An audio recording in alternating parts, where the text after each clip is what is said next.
The Book of Daniel. The story set right after Babylon's first attack on Jerusalem, and they had plundered the city and its temple and taken a wave of Israelites into exile.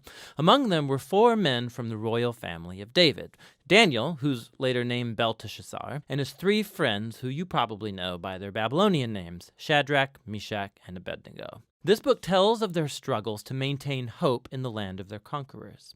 The book's design seems pretty simple at first. Chapters 1 through 6 contain stories about Daniel and his friends in Babylon, while chapters 7 through 12 contain the visions of Daniel about the future. But this 2-part shape is made even more interesting by another design feature, and that's the book's language. It begins in Hebrew, the language of the Israelites, but chapters 2 through 7 are written in Aramaic, a cousin language to Hebrew spoken widely among the ancient empires. But then in chapters 8 through 12, it goes back to Hebrew.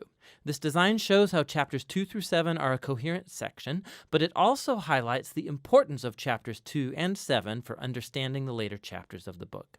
Let's just dive in.